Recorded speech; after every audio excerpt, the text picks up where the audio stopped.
Okay, this is another thing of why I don't have a life. I'm one of those idiots who I've watched the Harry Potter movies, almost all of them. I've stopped at the sixth one because I was too sick of it. Um, I've read all books. I actually own all seven, so if you're a Christian and you're watching it, it's my way of saying I'm gonna go to hell because I'm reading satanic stuff. Because not potty, Harry Potter is satanic. While The Lion, the Witch, and the Wardrobe isn't, because even though it has witchcraft and technically a ritual in one of the scenes, it calls the children sons of Adam and daughters of Eve. So technically it is okay to have in church.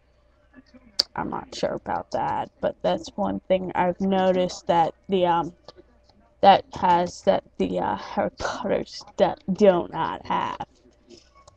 Um, So if you want to look at actual differences between the movies and the books, it starts in actually the fourth book and the fourth movie, even though it has a bunch of stuff cut out from the first, second, and third, those don't actually like qualify as things being totally cut out because it was just little side effects like, well, this is actually lame that I know this. It actually still has it in there as additional scenes. So technically, even though they're not a part of the movie, they actually gave a credit and tried to put it into the movie, but didn't because it would extend the time limit, which they had to have everything in the seventh book in there for some strange reason, or close to it. I have not seen either the seventh one, part one, or part two because I didn't watch the sixth one. And and that so but anyways, a lot of people heard, like during the making of the fourth and fifth one, a lot of people heard that the girl who was playing for Hermione got pissed off, and well, no one can really blame her. I'm surprised the two playing or is it one that plays the Weasley twins? I don't know. I don't know if it's one or two of them. I mean, but anyways, if they had, or him had actually gotten pissed and walked off, I wouldn't actually blame them because they had a cool taking off scene in the fifth book that actually was completely cut out of the movie, and it was kind of made sad because they like did some really cool stuff in the fifth book, making reading so much more fun than actually sitting down watching movies, because you have some funny things with Professor McGonagall too. That character, like, she doesn't get to do the funny stuff that it has in the book. Once again, yes, I'm aware I have no life. But the fourth one, the Triwizard Tournament actually had a cash reward that's cut out of the movie. In the fourth one, Dobby actually plays a bigger part. That's a house elf from the second one. He actually gives the Gilly weed to Harry, not. He gives weed to Harry? He's trying to study in school, man. What's wrong with him? Shut up, John. Why Anyways, did he make dorks like me can ignore him. And now what the Gilly weed actually is, and it's not pot. I'm sorry, stoners. But anyways, because it would have thrown off something that the Hollywood directors had in the fourth one, they took out the money reward and they took out the fact that Dobby actually helped. And it took out a few more things. It took out, since they took out the money reward, the fact that Harry, being the only survivor in the Triwizard Tournament between him and Cedric, was, yeah, I know, have no life, was actually awarded with money. His Cedric's father was offered it from Harry, but he turned it down. That's not in the movie, it's in the book. And so he gives it to the Weasley twins, who during the fourth book shows that they actually want to open up a joke shop, which of course makes their mother pissed off because joke shop is kind of different from what she thought they would do. Doesn't help that they actually use one of their jokes on Harry's cousin. Oops, hang on. Ah, something on my computer. That they actually used one of their jokes on Harry Potter's cousin, Dudley, who's already petrified of magic from when Hagrid in the first book tries to turn him into a pig, so that doesn't help there. Then the fifth one is when they're actually signing up kids. The Weasley twins actually are running the joke shop out of Hogwarts and getting students, Gryffindor students, to help them out. It's not shown in the movie, I don't think. But in the beginning, that's what they're doing when Hermione and Ron, who are the House Perfects in their fifth year, are actually going up to stop them. So it actually cuts out a lot of stuff. Like in the fourth book, I forgot to bring up also, Hermione starts a little group for House Elves because technically they're slaves. They're actually slaves, but they're raised to think it's okay. It's very weird, like, thing. Let's see, the fifth one, twins cause a bunch of trouble in the book. Like, you know when you watch a movie and they just send off a bunch of firecrackers? No, that's not how they actually leave in the book. The book is much better for this because it's actually more funny. It actually has the teacher skiing back at the fat toad lady, as everybody more likely calls her. I think her name in the book is Umbridge. Anyways, it has the teachers skiing back at her as well.